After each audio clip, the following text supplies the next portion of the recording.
حياكم الله متابعيني في برنامج تقهوى مع لولو. وصفتي لليوم من الحلويات الكويتية الشهيرة واللذيذة والخنينة. كل عيد لازم تكون متواجدة، بمناسبات رمضان، بأي مناسبة في كل بيت كويتي لازم تكون القريبة الكويتية بالهيل موجودة. اليوم بعلمكم طريقة جدا سهلة راح تضبط معاكم من أول مرة. يلا نشوف المقادير. أول خطوة عندنا هني كوب واحد من السمنة الحيوانية، تمام، نضيفها بهذا الشكل في الطبق.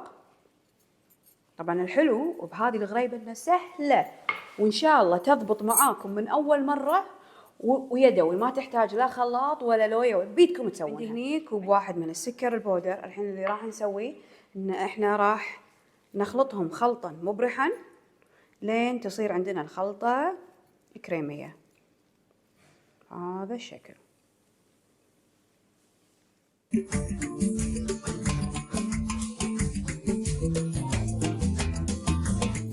هذا القوام.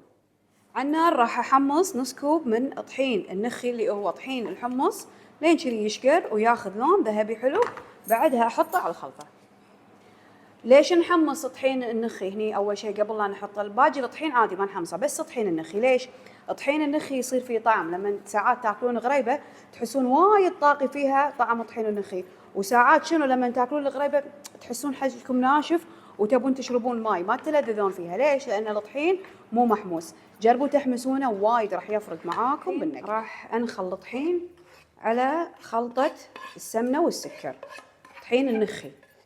فوقهم راح نحط الطحين الابيض وراح نحط الطحين الاسمر، نص كوب طحين اسمر وكوب كامل طحين ابيض، ونبدي ننخل الخلطه. نحط الهيل وراح نعجن كل المكونات مع بعض.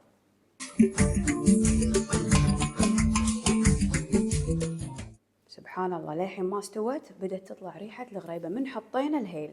الهيل من أهم المكونات عندنا في المطبخ الكويتي، تقريبا داش بكل الوصفات ما نستغني عنه، حتى بالحليب والشاي والقهوة نحطه. عشان إذا تبون كلهم يطلعون نفس القياس ومرتبين استخدموا ملعقة معيارية بالحجم اللي تبونه. أنتم شوفوا شنو الحجم مناسب، تاخذون مقدار الملعقة المعيارية فقط وبعدها تحطونها بيدكم وتكورون العجينة هذا الشكل.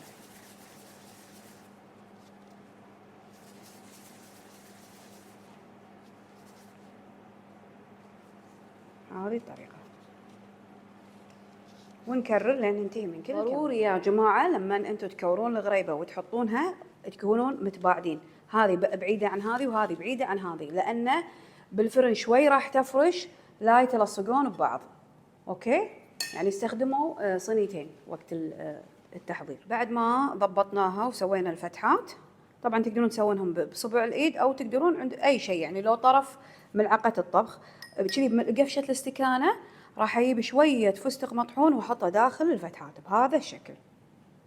هذه الغريبة جاهزة لمرحلة التحمير. راح ندخلها الفرن حرارة 160 من أسفل فقط الحرارة لمدة 10 دقائق. حفظوا الدرس. يلا بعد مرور ال10 دقائق نفتح النار من فوق دقيقتين تحمر وتكون جاهزة. الغريبة طلعت من الفرن. ضروري أهم خطوة لنجاح الغريبة إن بعد ما تطلع من الفرن تخلونها تبرد بحرارة المطبخ ساعة، لأن من تحركونها وهي توها طالعة من الفرن راح تفتت، فتقولون تفتتت معانا ولولو وش نسوي؟ مجربتكم العام أنا مجربتكم.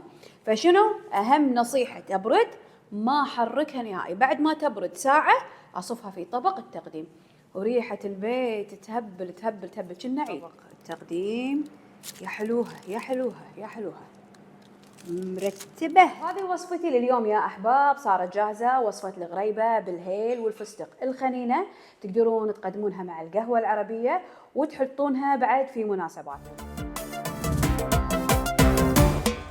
تقهوى مع لولو.